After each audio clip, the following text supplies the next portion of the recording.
Bien-aimés frères et sœurs en Christ, nous vous saluons et nous vous souhaitons la bienvenue pour la suite de notre étude biblique sur le sujet de la croissance spirituelle et le but de la croissance spirituelle.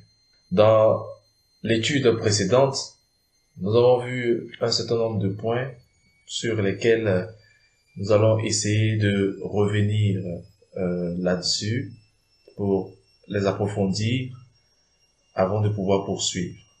Mais bien entendu, avant de commencer, nous allons recommander ce moment au Seigneur et demander à notre Dieu, dans sa grâce, de bénir à ce moment, d'ouvrir notre esprit et de nous conduire dans la révélation de sa parole.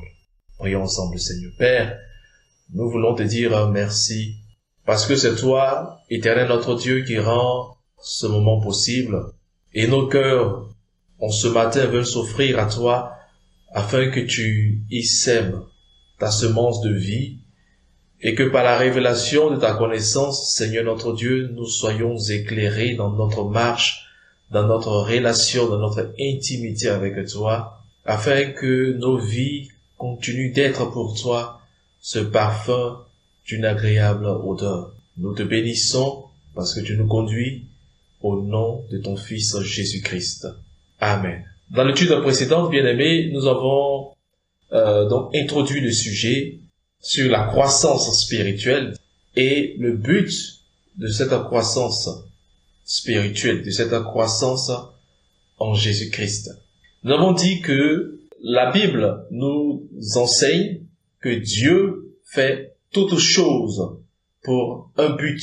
Dieu accomplit toute œuvre parce qu'il veut réaliser un dessein qu'il a déjà conçu en lui-même. Et puisque Dieu fait toutes choses selon son plan, en tant qu'enfant de Dieu, il nous est important de comprendre le but de Dieu. Pourquoi est-ce que le Seigneur veut accomplir telle ou telle œuvre? Parce que nous avons dit que être ignorant du but pour lequel une chose a été conçue, un plan a été conçu, une chose a été réalisée, nous amène à mépriser cette chose, à mal s'en servir, à être incapable, n'est-ce pas, d'utiliser la chose qui a été donc créée. Nous avons pris pour cela même l'exemple d'un appareil. Et j'ai dit que si nous avons en notre possession un appareil performant, de dernière génération, si nous ne connaissons pas le but pour lequel les concepteurs l'ont mis sur le marché, nous serons incapables de nous en servir. Et cet appareil, en définitive, ne nous servira à rien. Cela est aussi vrai pour les choses de Dieu. C'est pourquoi la Bible dit en Osée chapitre 4, verset 6, que mon peuple est détruit parce qu'il lui manque la connaissance. Voyez-vous, le peuple de Dieu n'est pas détruit par le péché, dans un premier temps. Le peuple de Dieu n'est pas détruit parce que, comme certains le croient, que le diable est tellement fort, est tellement puissant, que le royaume des ténèbres a envahi toute la terre. Non, ce n'est pas ce qui détruit, dans un premier temps, le peuple de Dieu.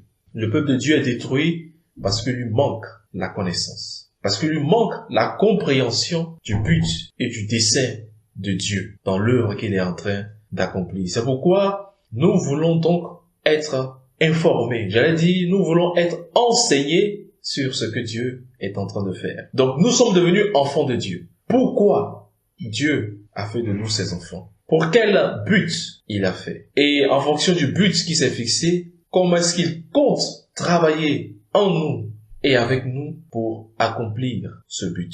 Voilà l'objectif de l'étude d'aujourd'hui. Nous avons donc dit que il existe deux types de naissance dans tout l'univers. Les hommes ou la science peuvent dire autre chose, mais selon les Saintes Écritures, il existe deux types de naissance. C'est pour cela, il existe aussi deux catégories d'êtres humains sur la terre. Il y a ceux qui sont en Christ et il y a ceux qui ne sont pas en Christ. C'est-à-dire que pour Dieu, il n'existe pas d'homme ou de femme, il n'existe pas de blanc, de noir, de jaune, il n'existe pas de pauvre, de riche. Pour Dieu, ce qui fait la différence entre les humains, c'est le fait qu'ils soient soit en Christ ou qu'ils ne soient pas en Christ. Donc, si quelqu'un est en Christ, comme le dit 2 Corinthiens chapitre 5, le verset 17, il est une nouvelle créature. Si quelqu'un n'est pas en Christ, alors il appartient à l'ancienne créature. Ça veut donc dire que en fonction de notre type de naissance, nous pouvons être catégorisés, soit dans l'ancienne nature, soit dans la nouvelle nature, soit dans l'ancienne création, soit dans la nouvelle création. Nous avons également dit que naturellement, pour être en Christ, il faut naître en Christ. Pour être de l'ancienne nature, que j'ai appelée la nature adamique, qu'on pourrait appeler aussi la naissance adamique. Donc pour être de la naissance adamique, il faut être né en Adam. Et comment est-ce que nous naissons en Adam? Simplement par la naissance naturelle, celle que nous expérimentons ou que nous avons expérimentée au travers de nos parents. En naissant dans ce monde, nous appartenons systématiquement à l'ancienne nature, à l'ancienne naissance, à la première catégorie d'êtres humains, qui est donc ceux qui sont de la lignée de Adam après le péché. Et maintenant, ceux qui sont en Jésus-Christ, ils appartiennent donc à la nouvelle création, de la nouvelle naissance. Et aujourd'hui, nous allons, par la grâce de Dieu, parler plus en profondeur de ce sujet-là. Bien-aimés frères, bien-aimés sœurs, ceci étant donné que nous sommes nés en Adam, 1 Corinthiens chapitre 15 que nous avons lu précédemment, 1 Corinthiens chapitre 15, je pense qu'on peut le relire rapidement. Il dit que nous avons porté l'image, alors donc c'est donc 1 Corinthiens chapitre 15, mais ce qui est spirituel n'est pas le premier, c'est ce qui est animal. Ce qui est spirituel vient ensuite. Le premier homme, c'est-à-dire Adam, tiré de la terre, est terrestre. Le second homme, c'est-à-dire Christ, est le Seigneur du ciel. Et il ajoute que tel est le terrestre, tels sont aussi les terrestres. Pourquoi? Simplement parce que, étant né de la semence du terrestre, donc nous lui ressemblons. Et cela est confirmé en Genèse chapitre 5, à partir du verset 3. Regardez ce qui est dit sur la descendance de Adam. Et ça, c'est Adam après le péché. Donc, Adam, âgé de 130 ans,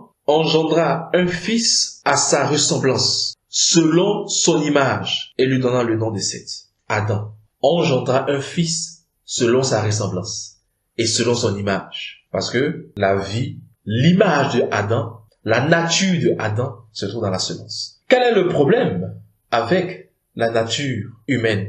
Nous allons lire tout à l'heure, puisque la Bible nous apprend que nous devons naître de nouveau. Quel est le problème? Le problème se trouve dans la semence. En effet, vous savez, c'est une histoire qui est bien connue, que dans le jardin d'Éden, après la création de l'homme et de la femme, Dieu leur a dit de ne pas manger les fruits de l'arbre de la connaissance du bien et du mal. Ils n'ont pas suivi cet ordre, ce commandement du Seigneur, et sur suggestion du serpent, du diable, ils ont désobéi à Dieu en mangeant de ce fruit. Vous savez, dans cette histoire, c'est vrai que lorsqu'on prend la chronologie des faits, le serpent a d'abord séduit la femme.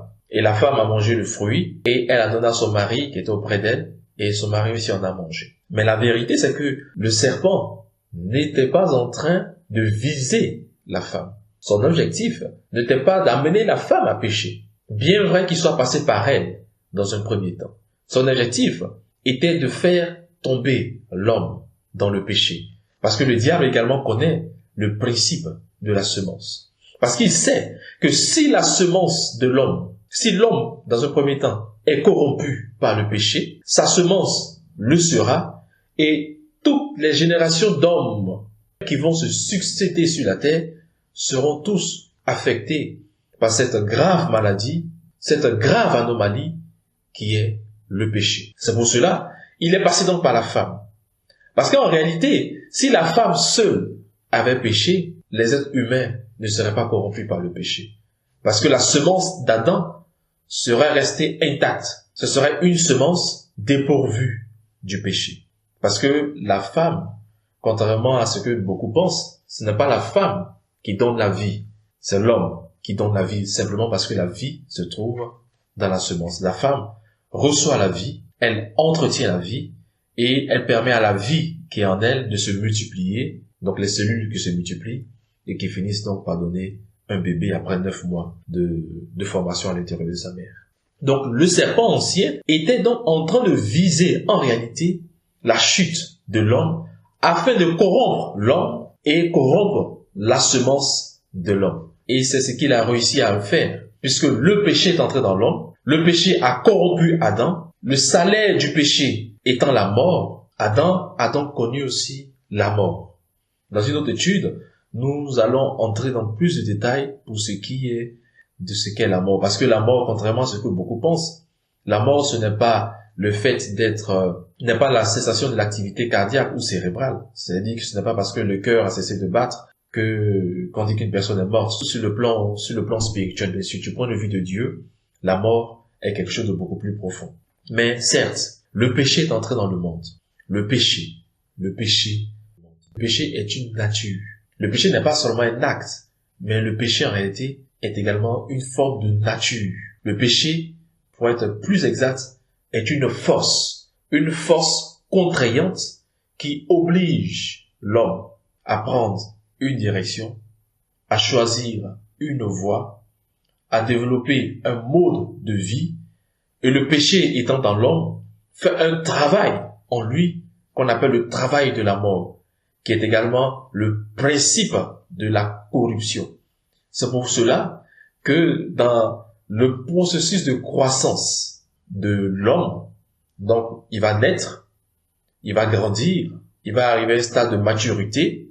Normalement, dans le plan de Dieu, après la maturité, c'est un stade plus élevé qui doit commencer. Mais à cause du péché, quand l'homme atteint le stade de maturité, le processus ou le travail du péché qui se fait en lui depuis même sa conception va se manifester d'une autre manière par la dégradation. C'est ce qu'on appelait le vieillissement des cellules. L'homme va commencer à vieillir. Ses capacités intellectuelles, ses 5 sens vont commencer à perdre de leur efficacité. L'homme va commencer donc à vieillir. Il va vieillir jusqu'à ce qu'il atteigne un certain âge. Il va finir par voir son cœur qui va cesser de battre, qui va le lâcher, comme on le dit. Et puis, ce sera donc sa fin. On va le mettre dans un cercueil, faire des funérailles, le mettre en terre. Et ce processus va continuer de se faire. Parce que l'homme va se décomposer. Il va se décomposer jusqu'à devenir de la poussière. Ça, c'est le travail du péché. Se décomposer jusqu'à devenir de la poussière. Tout cela se fait parce que la semence qui l'a amené à l'existence, qui l'a amené à la vie, donc cette semence-là est corrompue. Donc le principe des 2 semences, et selon lequel la vie et la croissance sont en fonction des 2 semences, nous est implicitement révélé dans l'épître de Pierre. On va lire cela en 1 Pierre. Pour les personnes qui ne sont pas très habituées à la Bible, vous pourrez aller carrément vers la fin de votre Bible. Donc 1 Pierre, chapitre 1, et nous allons lire donc à partir du verset 23, il est écrit: puisque vous avez été régénérés, non par une semence corruptible, mais par une semence incorruptible, par la parole vivante et permanente de Dieu. L'apôtre Pierre met en évidence 2 types de semences. Il y a donc une semence corruptible qui va donc produire des êtres corruptibles, et il y a la semence incorruptible qui va produire des êtres incorruptibles. Donc, si on est à partir de la semence corruptible, nous allons connaître le travail de la corruption dont la finalité est, n'est-ce pas, la décomposition de tout ce qui existe. Si on est d'une semence incorruptible, c'est ça la bonne nouvelle, on va donc connaître un principe de vie éternelle pour finir par l'incorruptibilité. Mais nous allons voir cela plus en détail un peu plus en avant. Donc, la semence de l'homme est donc corruptible. Le péché est entré dans le monde. Chaque être humain qui vient au monde vient avec le péché à l'intérieur de lui. Or, la Bible dit que ce qui est né de la chair, c'est-à-dire ce qui est né par une semence humaine, une semence naturelle, ne peut pas hériter du royaume de Dieu. On va lire cela dans 1 Corinthiens. C'est important parce que nous essayons de comprendre pourquoi est-ce que il était nécessaire que nous naissions de nouveau. Pourquoi est-ce qu'il était nécessaire que nous puissions naître de nouveau? C'est ce que nous sommes en train de voir. Donc, nous lisons donc, comme je l'ai dit, 1 Corinthiens chapitre 15. Nous allons donc lire à partir du verset, nous allons lire le verset 50. 1 Corinthiens chapitre 15, le verset 50, il est écrit: ce que je dis, frères, c'est que la chair et le sang ne peuvent hériter le royaume de Dieu, et la corruption n'hérite pas l'incorruptibilité. La chair et le sang ne peuvent hériter le royaume de Dieu. Tout ce qui est né seulement d'une naissance naturelle ne peut jamais arriver, ne peut jamais aller au ciel. Frère, ce passage est très clair. Aujourd'hui, dans certaines religions, on prie pour leurs morts pour leur permettre d'accéder au royaume de Dieu. C'est pas possible. C'est contraire aux Écritures. Simplement parce que pour accéder au royaume de Dieu, il faut impérativement être né d'une semence incorruptible. Si nous naissons d'une semence corruptible, alors nous sommes corruptibles. Or, ce qui est corruptible ne peut pas hériter l'incorruptibilité. Ce qui est né d'une semence naturelle ne peut pas hériter de ce qui est spirituel. C'est pas possible. Certaines personnes disent non, que vu que les bébés, quand ils naissent, ils n'ont commis aucun acte mauvais, donc si un enfant naît mort, il ira directement au ciel. C'est ce qui est tragique dans l'histoire de l'humanité. Non, c'est pas juste. Même les bébés ne peuvent pas hériter du royaume de Dieu. Même les bébés ne peuvent hériter du royaume de Dieu. Parce qu'ils ne sont pas nés de nouveau. Ils n'ont été conçus que par une semence corruptible. Donc ils ne peuvent pas hériter de ce qui est incorruptible. C'est pourquoi la nouvelle naissance s'impose à chacun d'entre nous. Jésus a dit à Nicodème, si vous ne naissez de nouveau, vous ne pouvez ni voir ni entrer dans le royaume de Dieu. Et cette déclaration concerne tous ceux qui naissent de la chair et du sang. C'est pourquoi la nouvelle naissance est un impératif pour nous. Nous allons lire cet entretien que Jésus a eu avec donc Nicodème en Jean chapitre 3. Nous allons lire à partir du verset 3. Jésus lui répondit, en vérité, je te le dis, si un homme n'est né de nouveau, il ne peut voir le royaume de Dieu. Nicodème lui dit, comment un homme peut-il naître quand il est vieux? Peut-il rentrer dans le sein de sa mère et naître? Jésus répondit, en vérité, je te le dis, si un homme n'est né d'eau et d'esprit, il ne peut entrer dans le royaume de Dieu. Ce qui est né de la chair est chair, et ce qui est né de l'esprit est esprit. N'étonne pas que je t'ai dit, il faut que vous naissiez de nouveau. Il le faut, c'est un impératif. Il faut que vous naissiez de nouveau, parce que ce qui est né de la chair, est corrompu et finit par se décomposer par la fin du processus de la corruption, donc le processus du travail de la mort. Et ce qui est né de l'esprit est esprit. Ce qui est né d'une semence incorruptible est incorruptible. Donc, la nouvelle naissance est donc un impératif pour nous. Mais qu'est-ce que la nouvelle naissance? Commençons par répondre à cette question en disant ce que la nouvelle naissance n'est pas. Parce que là également, il y a beaucoup de choses qui sont dites au sujet de la nouvelle naissance et beaucoup de confusion qui est faite sur ce sujet aussi important qu'est celui de la nouvelle naissance. Malheureusement, beaucoup d'enfants de Dieu commettent l'erreur et beaucoup de personnes se croyant chrétiennes ne le sont pas en réalité simplement parce que elles n'ont pas compris ce qu'est la nouvelle naissance et surtout parce qu'elles n'ont jamais expérimenté ce qu'est la nouvelle naissance. Donc, nous devons comprendre qu'est-ce que la nouvelle naissance. La nouvelle naissance n'est pas, le changement d'un comportement. Souvent, on entend des personnes, lorsqu'elles parlent de Dieu, lorsqu'elles veulent amener cette personne à accepter le Seigneur, elles demandent de changer de comportement. On dit souvent, mon frère, change de vie, sinon tu n'iras pas au ciel. Ça, ce n'est pas l'évangile. Ce n'est pas la parole de Dieu. Parce qu'une personne qui change de comportement n'est pas chrétienne. Ah ben oui. Parce que la nouvelle naissance n'est pas un changement de comportement. Écoutez, Jésus s'adressait à Nicodème. Et qui était Nicodème? La Bible déclare que Nicodème était docteur de la loi et il appartenait à la secte des pharisiens. Qui était-il? Nicodème était un chef religieux, c'est-à-dire que Nicodème était quelqu'un qui soignait son comportement. Nicodème était quelqu'un qui faisait très attention à ce qu'il disait et à ce qu'il faisait. Il avait un comportement exemplaire. Ce n'est pas parce que Nicodème vivait une vie désordonnée que Jésus lui a dit qu'il faut que vous naissiez de nouveau. Non. Ça, c'est un. Deuxièmement, la nouvelle naissance n'est pas un changement d'église ou de religion. Bien-aimés, si vous êtes contenté de changer d'église ou de changer de religion, vous n'avez absolument rien fait de spirituel encore. Ça, je peux vous l'assurer. Parce que Nicodème était un chef religieux.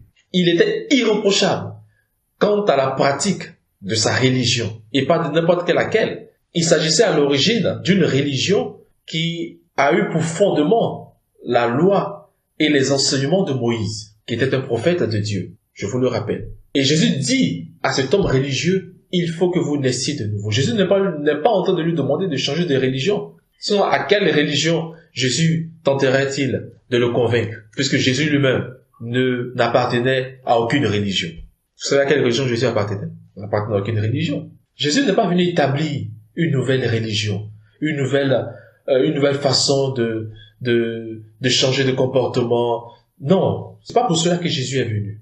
Donc lorsque Jésus dit à Nicodème, il faut que tu naisses de nouveau, Jésus ne lui demande pas de quitter le judaïsme.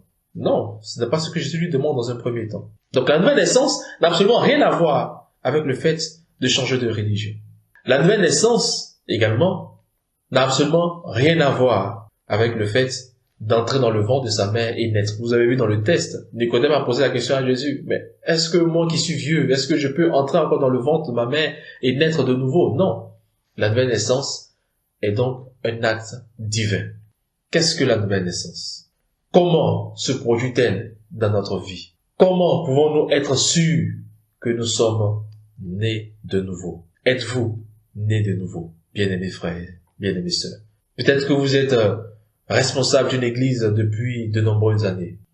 Peut-être que vous êtes joint à une assemblée où l'on enseigne correctement la parole de Dieu depuis de nombreuses années.